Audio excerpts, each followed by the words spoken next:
Platformers are a mainstay gaming genre. From giants like Mario to indie masterpieces like Celeste, there's no shortage of classics for gamers of all skill levels. Among those titles is Mega Man, an absolute mainstay platforming icon since the NES days. I loved these games as a kid for the mix of platforming and shooting combat, the soundtrack, and the pure aesthetics of robot versus robot duels. But make no mistake, Mega Man games can be brutally hard. And today, we're taking a look at the first game of arguably the toughest series, Mega Man Zero. And what a game it is. Even though it came out over 20 years ago, replaying it in 2025 through the Mega Man Zero ZX Legacy Collection has been a blast, and a reminder of just how punishing yet rewarding old school action design can be. There were hard games before Dark Souls, and Mega Man Zero is up there. But how well exactly does it hold up in 2025? Let's break it down. We play as Zero, the laser sword swinging maverick hunter from the X series, who awakes from a long slumber in a ruined world where a resistance group is fighting against an oppressive regime. From the get-go, the tone is darker, more desperate. It's moodier and touches upon some surprisingly deep themes about robots versus humans that you wouldn't expect this kind of game to go to. Visually, the pixel art has aged gracefully. It's sharp, detailed, and looks great even 2 decades later. I really like the particle effects in particular, like how if you kill an enemy with your gun it explodes normally, but if you slash them with your Z-Saber they get cut in half. Nice touch. Combined with some satisfying sound effects, and you have every explosion, every slash of the Z-Saber feeling crisp. Presentation wise, I'd say Mega Man Zero still looks fantastic today.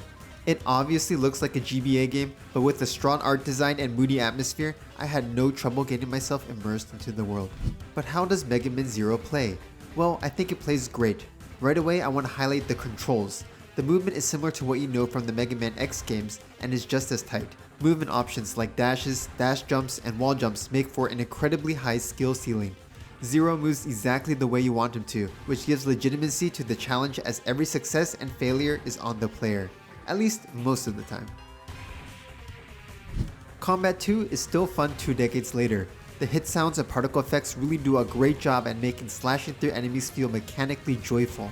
Once you get some rhythm and get into that flow state, it feels so great to move and play. I love that in the Mega Man Zero games you're given both ranged and melee options with the Z-Buster and Z-Saber, as opposed to one or the other in the X series. It allows for both defensive and offensive playstyles to be viable, giving the player all the tools they need to conquer the game. One controversial design choice though is how you have to level your weapons to gradually unlock their full moveset. Like for the Z-Saber, you start only with your basic standing slash, but later unlock the classic 3-swing combo, charge slash, and more. I actually kind of like it in how it introduces moves to the player one at a time, but I can see some players finding it to be more of an unnecessary grind.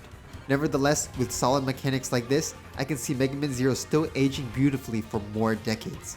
But man, the difficulty can hit like a truck. Mega Man Zero doesn't care if you played platformers your whole life. It will crush players not used to the Mega Man gameplay or difficulty. You're dodging bullets, wall jumping between spikes, chaining dash jumps with slashes, and fighting brutal bosses. There's no hand-holding tutorial, no easy mode, just pure mechanical skill and pattern recognition, limit testing your abilities. And that's a huge part of why I love it. For those gamers who like rewarding challenges, this stuff is addicting. Every time I fail a section, and I fail a lot, it never feels cheap. It's always my fault. I mistimed the jump, I got greedy for damage, or I didn't pay attention to the boss's pattern. When you finally overcome a tough stage or take down a boss after dozens of attempts, you feel on top of the world for a moment. Sure, in 2025, we've got games way harder than Mega Man Zero, but there's no doubt that the challenge is there and well designed to make that sense of accomplishment feel great when you get through the tough sections. It ain't all perfect. There are some sections that are, well, questionable. For real, I hate the defuse the bombs mission. It sucks. Everything knocks you off these platforms into instant death. So yeah, there are some uneven difficulty spikes that can be a source of frustration. Thankfully, in the Zero collection, there is a new save assist system, which basically gives the game modern checkpoints. Maybe the most hardcore of players will notion against it, but I think the new checkpoints are a huge quality of life boost that allows you to tackle these tough parts without having to do a long run back or save reload. The best part of the game for me though are the bosses. They got classic Mega Man X energy here, but are arguably faster and more explosive. Each one has their own moveset and pattern, and learning them feels like a dance. You die, adapt, die again, adapt faster, and eventually you've mastered the fight so well you barely even take damage. In a sense, it's similar to the Souls-like formula, where retries and true mastery are the name of the game. Aztec Falcon, one of the first bosses of the game, will likely decimate your health bar a few times, but once you understand his patterns and moments of weakness, the sense of mastery you gain over the fight just feels so good. And it's like that for basically all of the other bosses too. If the fights are feeling too hard, you also have the option to use elemental chips to attack the boss's weaknesses, which do insane damage and stun them. It honestly feels overpowered, but it's a nice way to give solutions to players who have a harder time with the mechanics. Pacing wise, being originally designed for a handheld, levels are much shorter than what you'd expect from a typical platformer, great for short sessions. Unlike traditional Mega Man stages where you just go from A to B, the missions in Megaman Zero often have you accomplish a task alongside your traditional stage and boss. Stuff like escorting a wounded soldier, escaping a self-destructing base, defusing the bombs. It's fine and it works, but I do prefer the more straightforward stage structure of classic Mega Man that the Megaman Zero series does return to in future entries.